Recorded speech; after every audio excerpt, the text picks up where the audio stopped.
Good day, everyone, and welcome to Obidient Family TV. The program is Hope Alive. Yes, there is hope, and a new Nigeria is possible. On a good morning, afternoon, and evening, depending your time zone.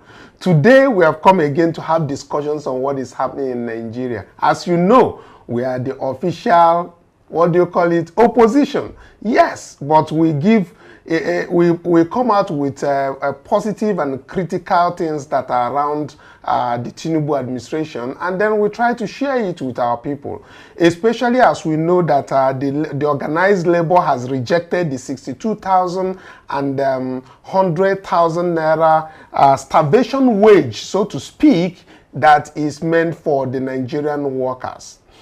And we noticed a whole lot of things that are going on, and of course we'll be coming up with different other things that are happening, and also bring you the notice of a resumption of that very matter between Aaron Greenspan, David Hundeyin, and the one that involves Chief Bola Tinubu's 460,000 heroin for future in the US, which has resurfaced. We'll be sharing that. But let's start with what happened, what's just happening as at the moment. As we know, the organized labor gave 1 week grace given to the federal government from last Tuesday, that is June 4th, which will expire by midnight of tomorrow, June 11th.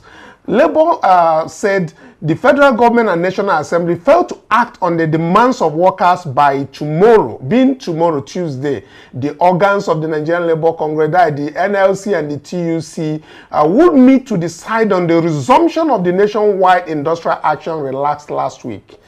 The Assistant Secretary to the NLC stated this on Channels Television this morning, and made it very clear that the federal government and the National Assembly have the call now. They are really the one to call the shot. It is not our call, according to them.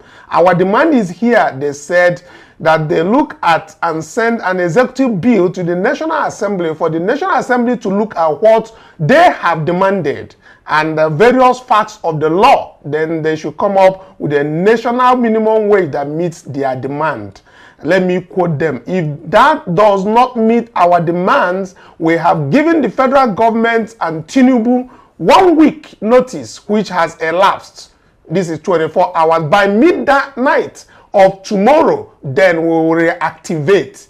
And that will be within 24 hours. That is coming from this. So we are going to start with that very thing coming out, this thing. And when we ask the decision of the labor, what should they go, whether this is 2,000 naira and it's not okay, and the 100K, they stated that it was clear that what we said we are relaxing a nationwide indefinite strike. It is like putting a pause on it. So if you put a pause on something and that organs that govern us at trade union decide what we should remove, that we should remove that pause, it means that we will go back to what was in existence before that time. And let me just hold that, because we're going to bring their video on how they said it and how they mean it. But first, let's start with the people in the house here. I have Divine Dawns with me in the studio, and I have Peace to have discussion on this, plus our own Obedience and well-meaning Nigerians on Zoom to have discussions on and the reactions that is coming out of all of this. Let's have your take, Divine. Well, thank you for joining us on this live broadcast. We've been having this conversation concerning the current minimum wage, and the fact it was even predicted here in the studio that we expect the federal government to, as usual, top the minimum wage with probably 2,000 to 3,000, and they proved us right and was saying that they are proposing 62,000 naira. But as the report said, the Nigerian Labour Congress has rejected the 62,000 and even 100,000 naira offer because they called it a starvation wage. And so we just hope to see what goes on after the period of grace they gave the federal government elapses by tomorrow midnight. Let's see what they do with it. Yeah, you know, the last time we had a discussion on this, you say cut them a slack. We have cut them a slack. The 7-day ultimatum is about to elapse, and let's see what they come up with.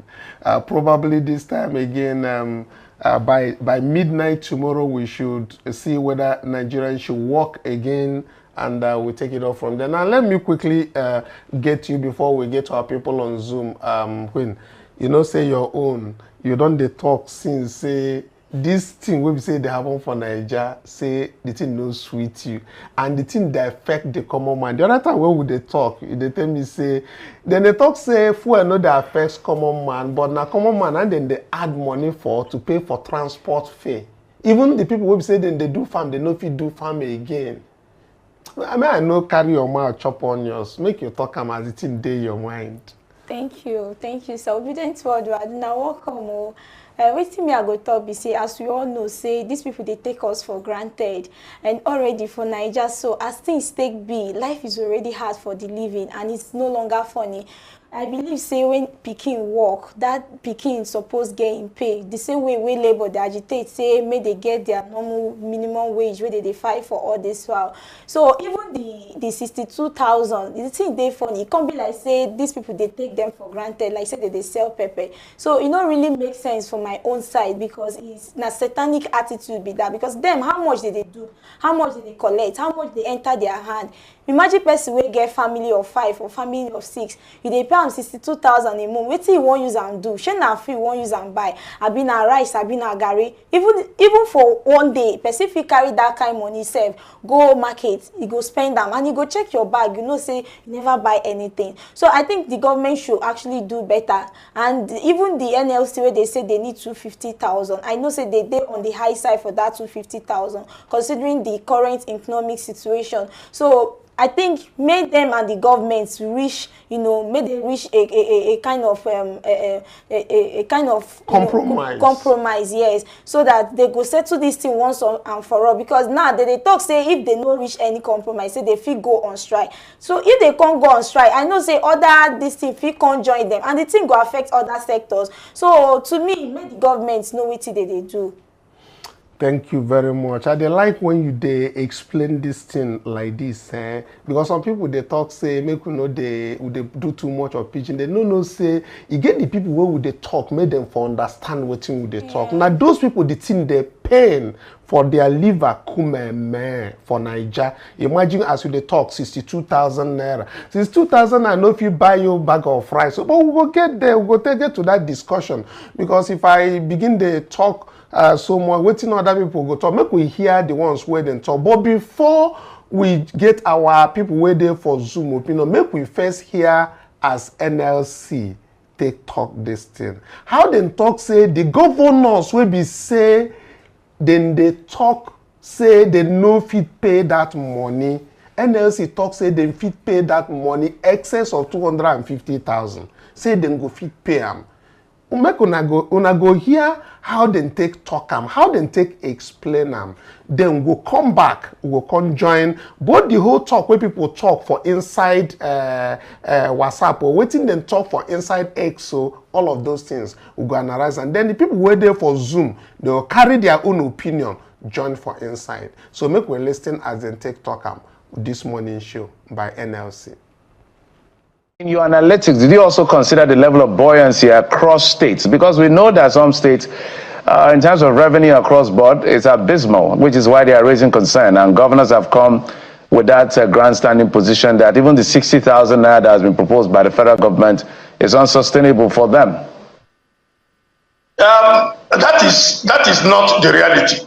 The truth is that the governors can pay 250,000 naira minimum wage without any problem if they stop collecting their security votes, which they are not using for anything. For example, if they stop paying their past governors and deputy governors pension while they sit at the National Assembly, they will have more money to pay. If they reduce the cost of governance in their respective states, they will be able to pay. We have people who are also people from our own side who are also in government at the state levels. And we have had these conversations all these years. The governors have to have a heart of humanity. They have to understand that the salaries of workers are the things that workers depend on to survive. And they will have to put themselves, they have to have empathy for Nigerian workers. Because if you do not pay workers well, they will not be able to live as human beings. You strip them of that thing that makes them human beings. And so, governors should realize that if they cut down on their greed, if they cut down on the waste at the state levels, then they will have more money to pay workers. The state government treasuries are all awash with naira, given the hike in the price of PMS. They are awash with naira, and they cannot claim not to have naira. They have naira. I am conscious of using the fact naira. They are awash of naira in their coffers, and they should be humane enough to extend this to workers and pay them the 250,000 naira that we are demanding. Chris, relating the news coming out from the NLC, making it very clear that the state governors who are lamenting that they may be unable to pay anything above 70,000 naira, that they has the capacity to pay. And of course, we believe they can. It's just impoverishing the nation. But before we get to our people on Zoom, I want us to take reactions of different Nigerians on X. Let's get what Nigerians has to say before, so that we can, understand the dimension that these things has taken. We have this coming out from Mr. Collins, who said that these amounts are all an insult to hardworking individuals trying to survive in Tinubu's economy. They should resume the strike on Tuesday, that's tomorrow. The government needs to stop playing games and offer a fair, livable wage immediately. This disrespect to workers cannot continue. That is coming from Collins. Then we have this one from Baitini, MNI, who says, if truly the FG and governors are sincere with this minimum wage matters, let's make it 62K flat rate. Any governor, lawmaker, or presidential cabinets that assume office, their salary should start with 62K and should be increasing based on their performance. That is from Bayeti. Then we have this coming from Benedict, who said that the 62,000 cannot even buy a bag of rice. The 100,000 cannot buy a bag of rice and beans together.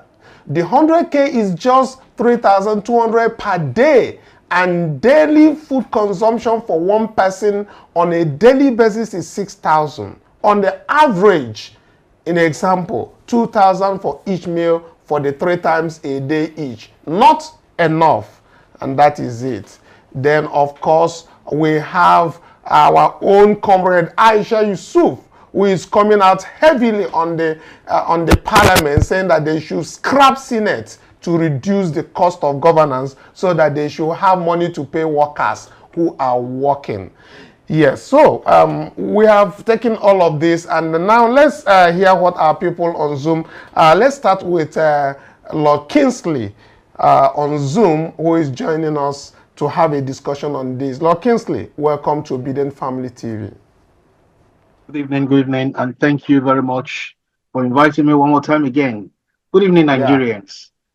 Let me say that the last time I see how you were very, very much aggrieved with the 60,000 naira offer, and we are looking for something much higher that will be able to support families in Nigeria. But now coming out to see 62,000, of course, I mentioned that they are used to adding 3,000. So maybe my prediction kind of come out right. You have seen reactions of Nigerians and their thoughts. Can you please also share with us your thoughts? Do you think that tomorrow should be like a massive strike that will ignite them, making sure that Nigerian workers get their due wage as recommended by the NLC? Absolutely. I know what I'm going to say now may not augur well in the ears of a lot of people, but the truth has to be said. The truth has to be said. Now, the federal government has come out with this insult on Nigerians, increasing the minimum wage from 60,000 to 62,000. And then he actually called a panel, a committee, gave them $1 billion to go and work out this amount of money in 1 week. He paid them $1 billion to go and do this. Now, I assume that panel or that committee, they actually now recommended that the government now pay the civil servants, pay the workers of Nigeria 62,000, an addition of 2,000. That is an insult.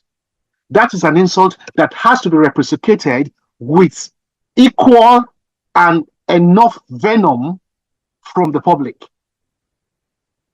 Because if the government cannot respect its citizens, then there should be no respect for them.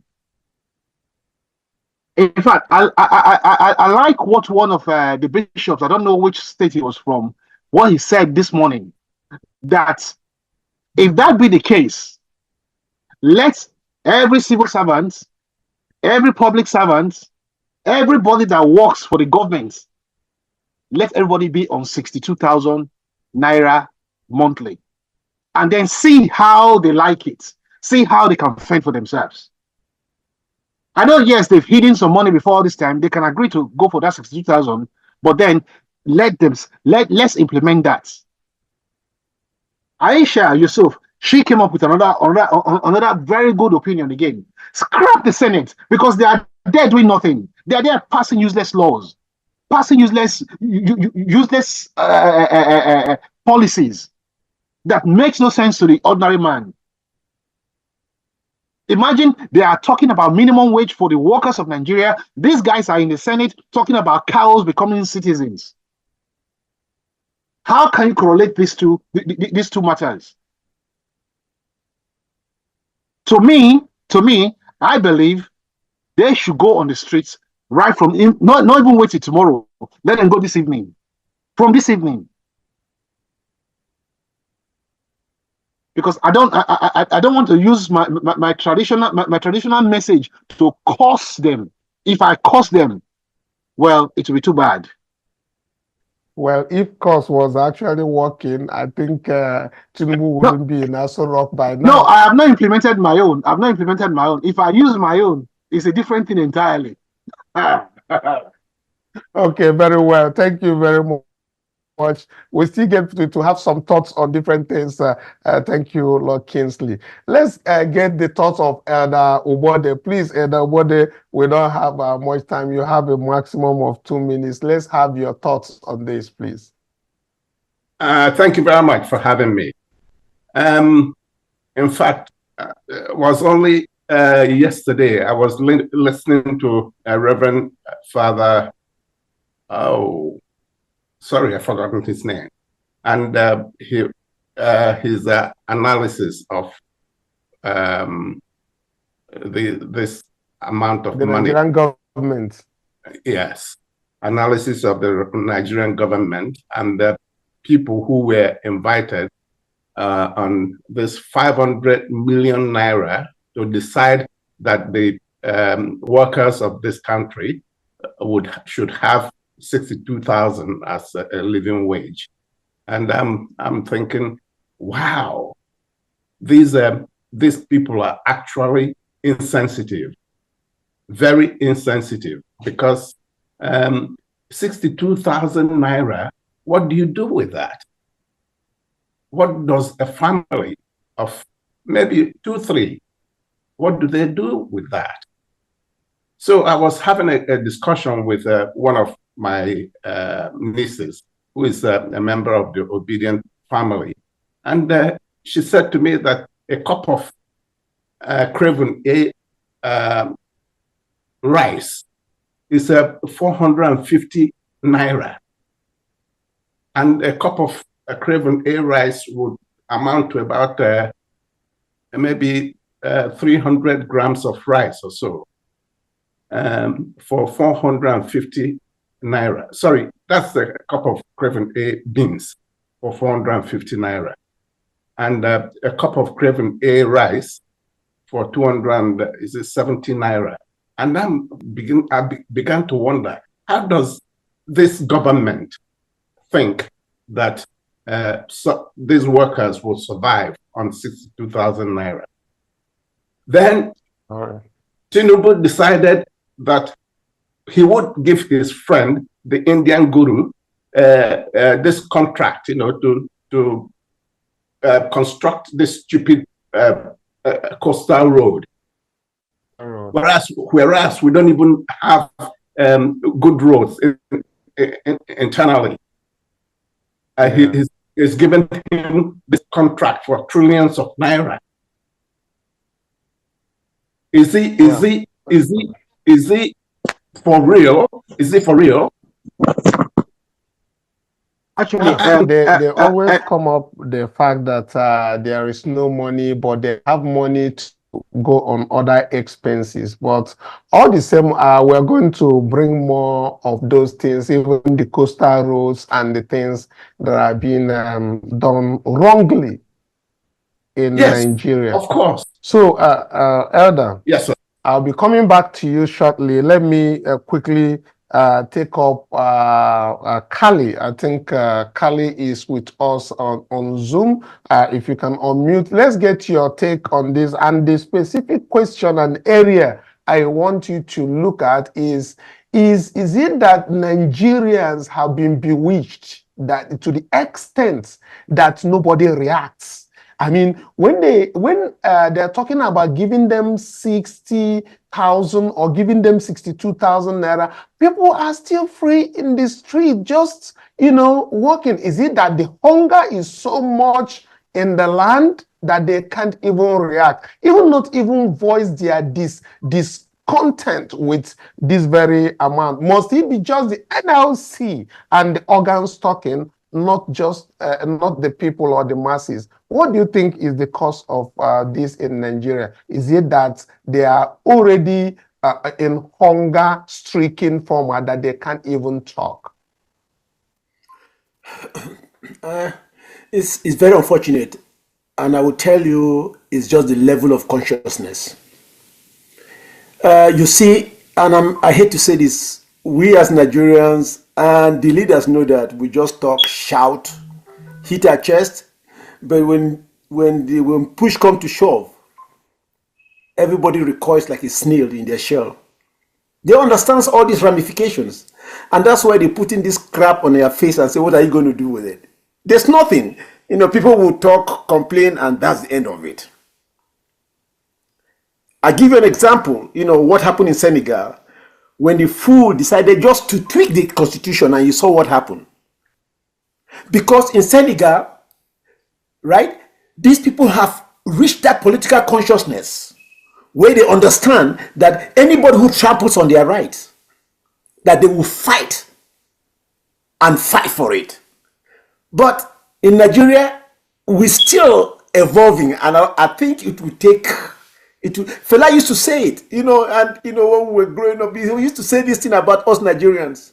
We'll give you 100 excuses why, this is not my problem.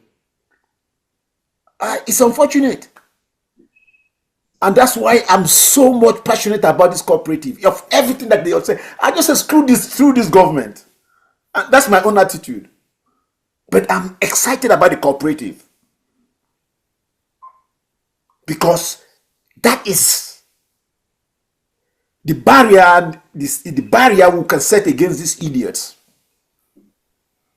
Anything else? Look, I don't know. It's unfortunate.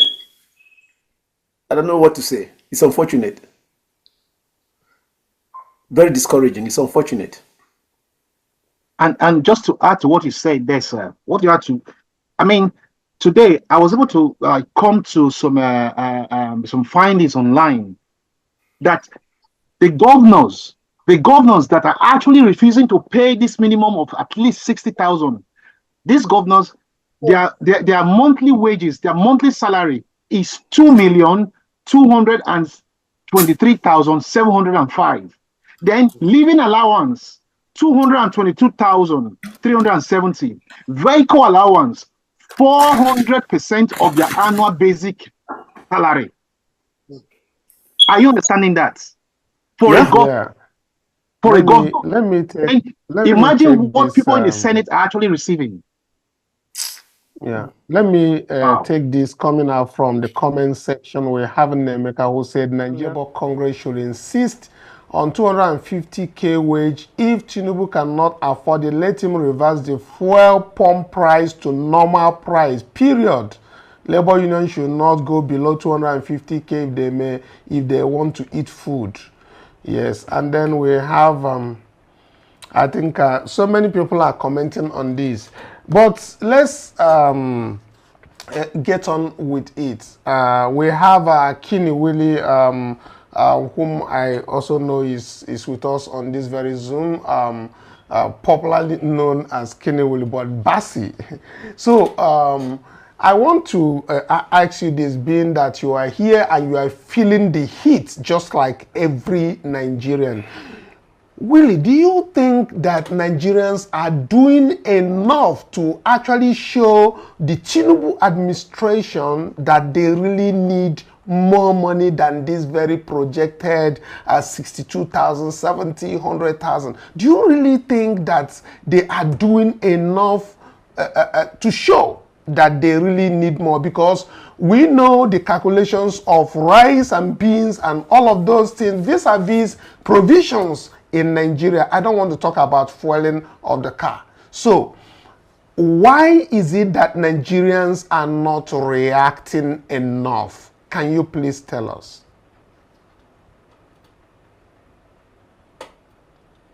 And all the studio panelists.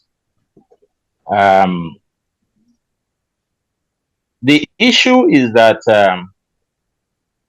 Nigerians have been seriously battered to submission by this government. And the reason why it looks as if Nigerians are not reacting is the fact that very few number of Nigerians are going to benefit from this minimum wage. So when you juxtapose that with the number of people who are in self-employment, private sector, doing one thing or the other, who are not going to be beneficiary of this minimum wage, that is not really giving them the motivation to fight. But I would have also expected NLC, in pushing for the minimum wage, they should also push for that which is going to be going to affect the majority of Nigerians, which is the area of electricity tariff, the area of fuel subsidy. Those are the areas that will affect the generality of the public. But when you talk about minimum wage, we are looking at just a few percentage of Nigerians who are in the civil service, working for government, both at the state level and at the federal level. So maybe that is the reason why we are not really seeing that push from the majority of Nigerians. But I also had expected, like I said earlier, that NLC and TUC would have carried along with the removal of the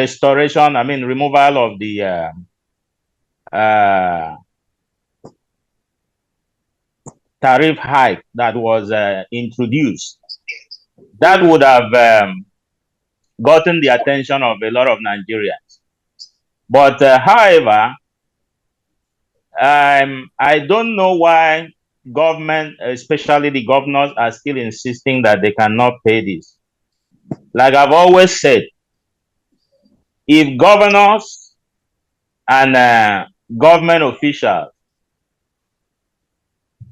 remove all the wastages that are going on in the governance, I'm sure they will be able to pay something, a living wage for Nigerians.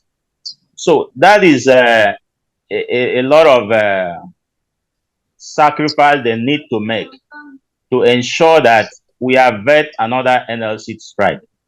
Even though I still have my doubt about this strike, the effect, how potent is going to be, because, like I said, pausing the strike in the first place wasn't the right decision, though now restarting it again is going to be a Herculean task on the part of NLC, because I know this government would have done a lot of propaganda to discredit NLC. Remember, they had already threatened them with treasonable this thing for shutting down the national grid, you know. So you don't know the plan they have in place to counter whatever NLC is going to come up with. But like, let's wait and see how it's going to pan out. Thank you. Thank you very much for that. Thank you very much for that.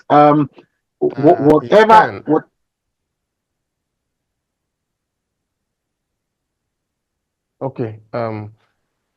So let's we'll still come back to this very particular discussion, but let me quickly bring in Otto Chibweze, who is with me in the studio here also to talk more on this. Otto Chibweze, welcome. Thank you. Now you've heard all what are people, both the people who are making comments and then what they have discussed. But now I've been in the studio with me, and I want us to, look at this question probably that has not been answered. Okay. Why is it that Nigerians are not reacting enough? Well, it didn't just start now. It's the question you asked, the question we are asking today is actually a question that should have been asked a long time ago, from the point where something that didn't reflect the true minds of Nigerians happened in the elections that led on to the inauguration of the present government. That was when it should have started. Basically, I think that Nigerians have seen so much that a lot of them have lost hope in the system. They have lost hope in everything that is going on, and that is why we see a lot of people migrating out of the country. But they are suffering. Yes, there's this ideology that I don't know if many people have seen it, but I've come to discover that in the same way, in the same vein, some Nigerians, I wouldn't say all Nigerians, some Nigerians have become, self-preservative, as it were. Basically, nobody wants to take responsibility. Everybody wants to, fend for him or herself. And then you see a situation where you see people, once they're able to get what they want from the system, they decline. Okay, what is the difference? What happened within Jonathan's town and now? As at that very time, it's not as if things are so good, but massive protest was on the street and they got the job done. So why is it that they can't replicate the same thing now? Mr. Kanu, the insecurity in the country is terrible. It's so terrible that it is scary. And again, the lack of the rule of law is also there. And I can categorically say that anybody who goes at it right now is risking his or her life up to 98%. Yes, so the insecurity is palpable right now. At this point in time, nobody can really predict what the government is going to do or what the government is not going to do. And then you know that, of course, when you want to go bring in the international organization and the countries into this conversation, you discover that a lot of them are not going to, do the needful, because obviously they are getting one or two things out of this present administration. So if there's going to be what we call a revolution or something, it has to be collective, it has to be massive, and it has to involve millions and millions of Nigerians, just like what we experienced in the NSAS situation. All right.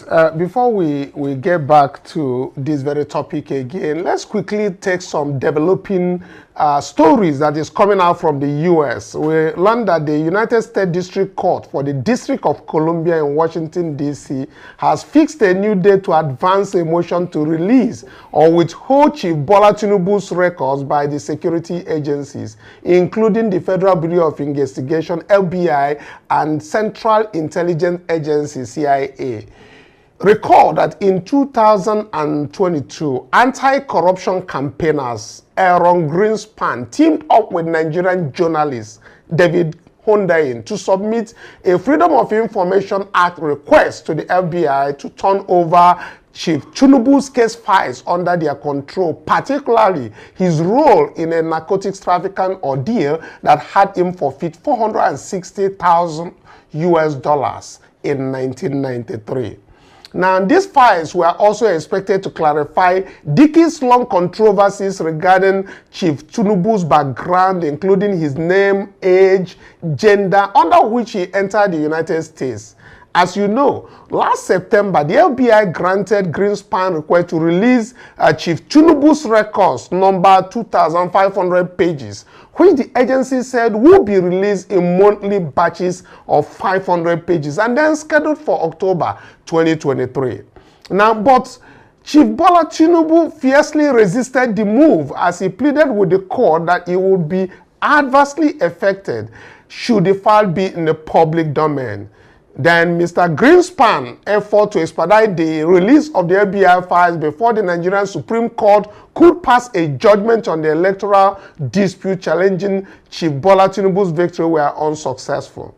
Judge Bell Howell had on November 2023 allowed Chief Tinubu to intervene and oppose his records being released, saying he has a right to protect his interests, given his claim that he will be adversely affected. But on June 6th, being just last Thursday, Judge Howell asked the opposing parties, that is Greenspan and Tinubu, to submit a joint status report latest September 3rd in furtherance of the matter. Now, the judge says that upon consideration of the parties' joint status report, directing the parties submit another joint status report by September 3rd of this year, 2024, advising the court whether any dispute remain between the parties. And that means that if so, proposing a schedule to govern further proceedings. That is what came out from the judge that is handling that very matter. So there is every likelihood that we have not seen the last of the FBI files, the one that are redacted, those things that have been hidden. There is still a reasonable probability that Nigerians will still have access to that redacted files. Exactly. That's a probability. Now, in as much as I might not want us to, keep our hopes open on that, because these are things that are already gone, but we need closures on some of these things, correct? We need closures so that we know that as we approach towards 2027 again, we should know the direction. Yes. Yeah. So I just said, let me bring this up to our people to note. But I know the atmosphere with some of our people in the U.S. Kali, what are your thoughts? You know how the district courts in the U.S., why would the United States District Court for the District of Columbia resurrect a matter that we have deemed to be dead about the $460,000 for future narcotic forfeiture of Chief Bola Tinubu, and then trying to bring up this matter again? Do you think that it has some kind of threats coming into Chief Bola Tinubu or something, or you feel that maybe there is something the U.S. wants from Chief Bola Tinubu and then they want to resurrect the case again? Chief Kali. Latter, it seems to be very accurate. Tinubu happens to be the ideal candidate for both the FBI and the CIA. Now, they have this one tangling over his head. And mark you, he has been some kind of informant to the CIA before he became governor. That record is there. So right now, he is the kind of customer, the kind of client they want. And so once in a while, they would, shake up this earnestness to make him understand very well that they can do and undo him. It's unfortunate, but I will tell you, for him to stay in power, he's ready to compromise state security. And he has no qualms about it. And there's nothing we're going to do about it. So the joint status report, if you really look at it, is under Rule 26F. It's just a delaying tactics. Right? It's just a delaying tactics. Under the freedom of information, if the district court has already ruled that this information should be sent out, then, the District Court of Columbia, which is more of an independent appeal court, has no reason to be asking the parties again to file a joint status report when already the case has been decided. So what are the facts now that the judge wants to know from both parties that he doesn't know? So, like I said, it's just another way to tell this guy that, you know what, whatever we want, you better cooperate. And he's going to do that with no qualms. I can tell you that. He's a man of no conscience. Yeah, is okay. Let me quickly get to Lord K. Lord K, do you think this is unconnected with the detaining of the Binance executive? As you know, the Binance executive relatives and family, they have been pushing through the U.S. Congress and the President Biden to make sure that Binance man who is being held in Nigeria should be released. You think that this is unconnected? Thank you one more time again. Personally, I believe there is a direct connection. There's a direct connection with what they have done with the Binance executive. Now, it is a shame. It is a shame that the U.S. government that stands or portray themselves to be an icon for democracy, an icon for a rule of law, an icon for everything good to human rights, for them to be using a kind of tactics, a kind of tactics that they dangle a carrot, to achieve their aims. Where they have these are people that have the power to do and undo. They have the power to say, yes, this record should be released. No, this record should be kept. Because they understand democracy, they understand human rights, they understand the rule of law. But they have brought themselves down to that undesirable limits. Now allowing themselves to be like a chess ball, a chessboard game that you play about. The records for this Tinubu in power right now, they know the truth. What Alan Greenspan and David Hunde, what they fought for was the truth, and the US, they knew it. They knew the fact of the matters, but they held it because they were looking for another way they could dangle that carrot again to achieve something, to get something. Is that how a true democratic government should operate? Is that how they should operate? So I just don't regard them for anything. I don't regard them for anything. If they cannot stand for the truth and be upright, to hell with them. Thank you. All right, thank you very much. I don't know if we have Tony Oji in Enugu to give his perspective, especially 1 minute as it concerns the shutting down of the grid in Nigeria.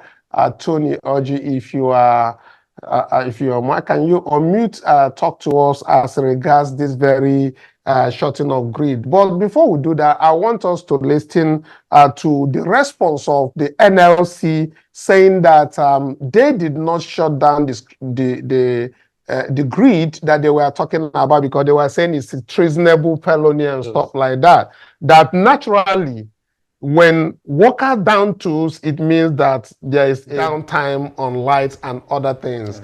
But let's hear it from them so it wouldn't be the Obidient Family TV that is, raising this. Let's take a listen to them. The fact is this, that the federal government, including the National Assembly, are the ones who have the call. It's their call now. It is not our call. Our demand is there for them to look at and send a federal executive bill, an executive bill to the National Assembly. And now for the National Assembly to look at what we have demanded, the various facets of the law, and then come up with a National Minimum Wage Act that meets our demand. If that does not meet our demand, we have given the federal government a 1 week notice to look at the issues. And that 1 week expires tomorrow. If after tomorrow we have not seen any tangible response from the federal government, the organs of the organized labor will meet. The relevant organs will meet to decide on what next. And so it is not in my hands to tell you what we are going to do now, but it's in the hands of the organs. And these organs are made up of people from every part of Nigeria. These organs are made up of people from every religion in Nigeria. They will all meet and decide on the direction to go. But that is likely going to be dependent on what the federal government and National Assembly does in a few days' time. So what time does it expire tomorrow? What time does it expire tomorrow? What time? It expires tomorrow by midnight tomorrow. It expires. Okay, so what is the nature of the action that we should expect from Labour? The nature of reaction that we should expect from Labour? Will you be calling a strike if the federal government refuses to shift ground from its 62,000 naira? It was clear what we said. We said we were relaxing a nationwide indefinite strike. It's like you are putting a pause on it. And so if you put a pause on something and the organs that govern us as trade unions decide that we should remove that pause. If we remove that pause, it means we go back to what was in existence before. And it's also important that at this juncture that because you mentioned the national grid, it's also important that I use this to also clarify that when workers embark on withdrawal of service, a strike connotes withdrawal of service. If we withdraw our service, okay, what happens is that the machines will not run themselves. The machines will stop operating. And that is what happens all over the world. Workers have withdrawn their services. So if we withdraw our services, things will not work as they were working before. And that is what we have been doing. On Tony Orji from Enugu, you've heard all of this. What's your take also on this starvation wage that the federal government has offered, and the fact that from the midnight tomorrow, the grid is going to be shut down, and of course there'll be darkness in Nigeria, and I suppose that every well-meaning Nigerians needs to join NLC if they have good intentions. Let's take a listen, Tony.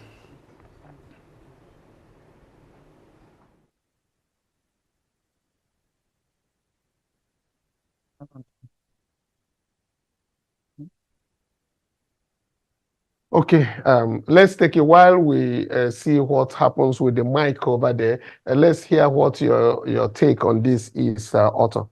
Okay, we've been on this. Yes, of course. And we predicted exactly what is going on. Yes, of course.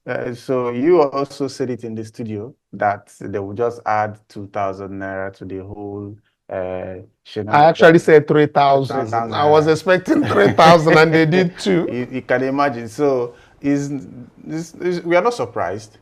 I'm also not, I don't trust the NLC as well. Whatever they are doing, they are just manipulating Nigerians. Do you think that the NLC will end up agreeing anything less than 100,000 and not take up any strike action? Direct question. So much people are running away from this. Do you think they will do that? For me, I will tell you, they will accept even 70,000 naira and tell everybody to calm down. If I was a betting guy, I would tell you it's a sure odd. Yeah, the possibility is high. Okay. It's very, very high. All right, okay. So our time, don't they give us signal now? And the signal be say, make we begin to do quick, make we carry our things, they come out for studio. But before we go come out, we go bring the thing where we say, among the things where they discuss, the Grassroots, the Obidient Family Cooperative Society. Now, the cooperative society where we say, now be the thing where they reign now.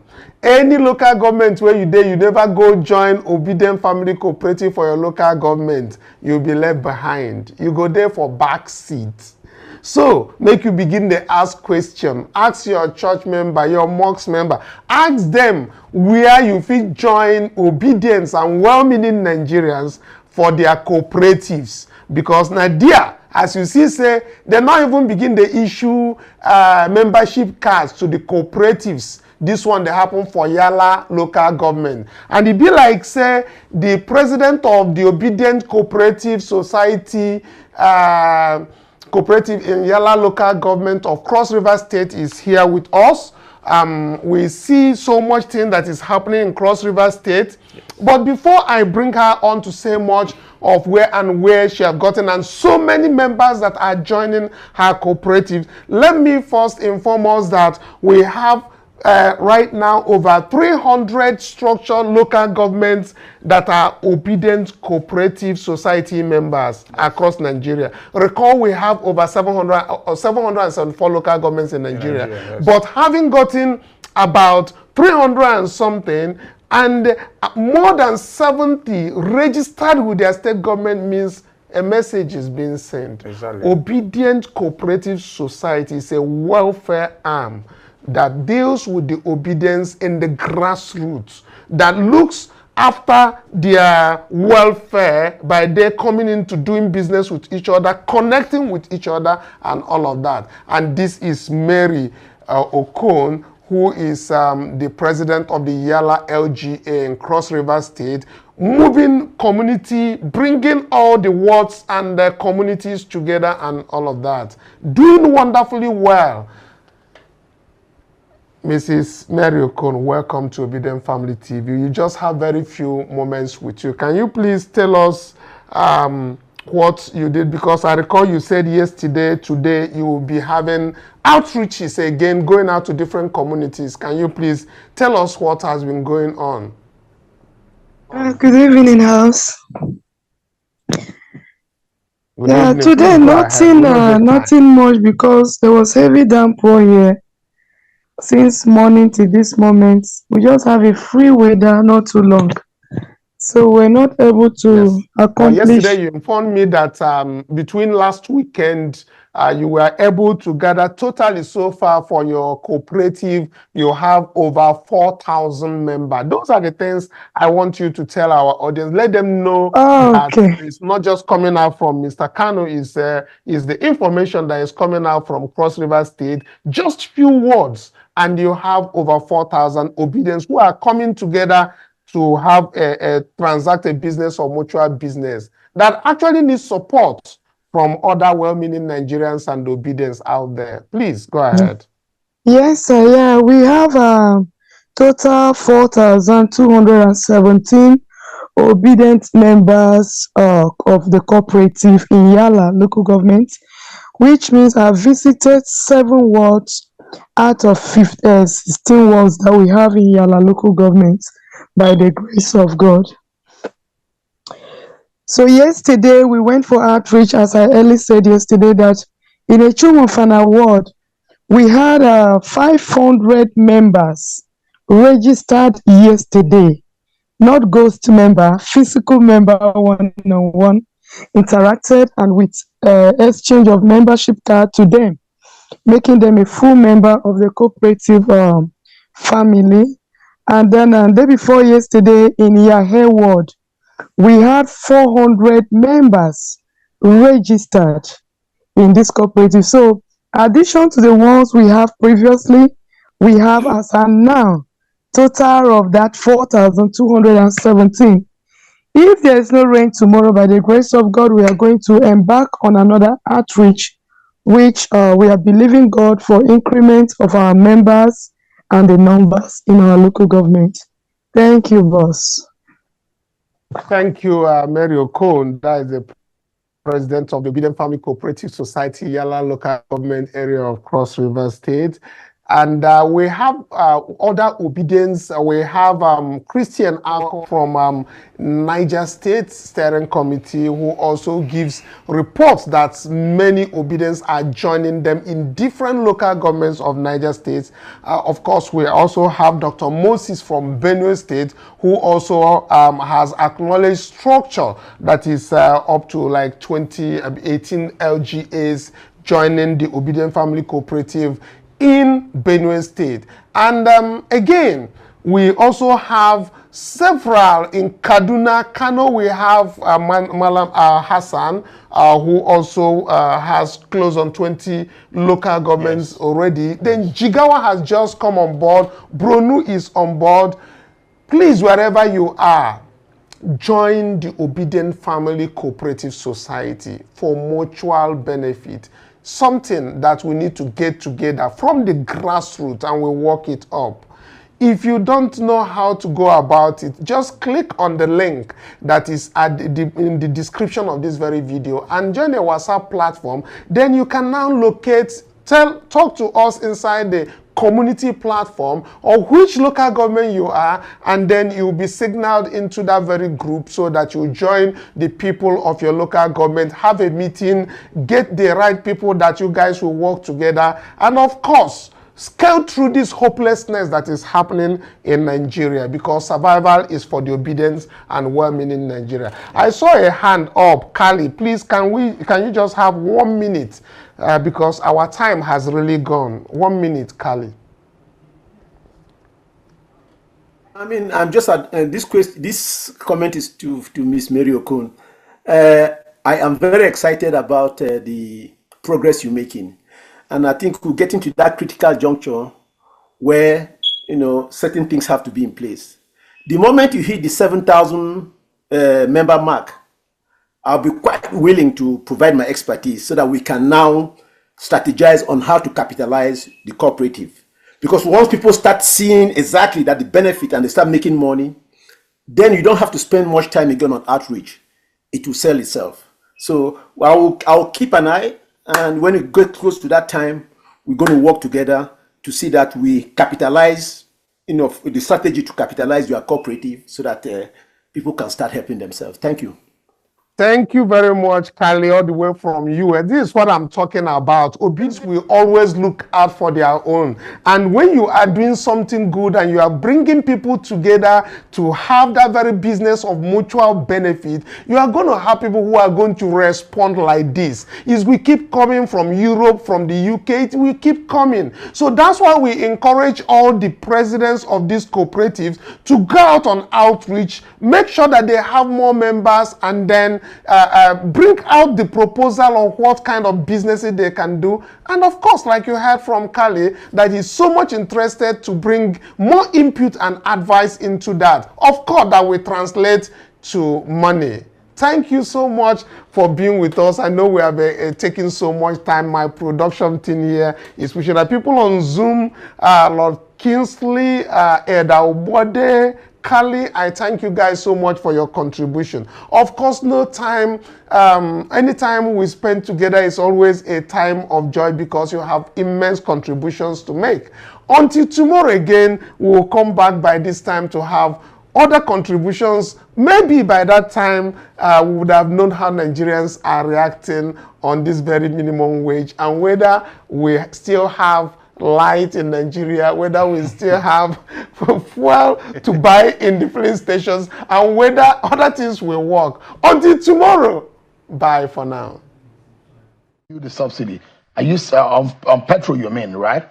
On petroleum, on gas. If you remember, Aliko Dangote mentioned to virtually everyone that he is reducing the cost of gas supply. But it has not come into effect. This is about 2 months ago or 3 months ago. Now, the petroleum product. The cost of it per liter is almost 750 naira. How many people can afford it?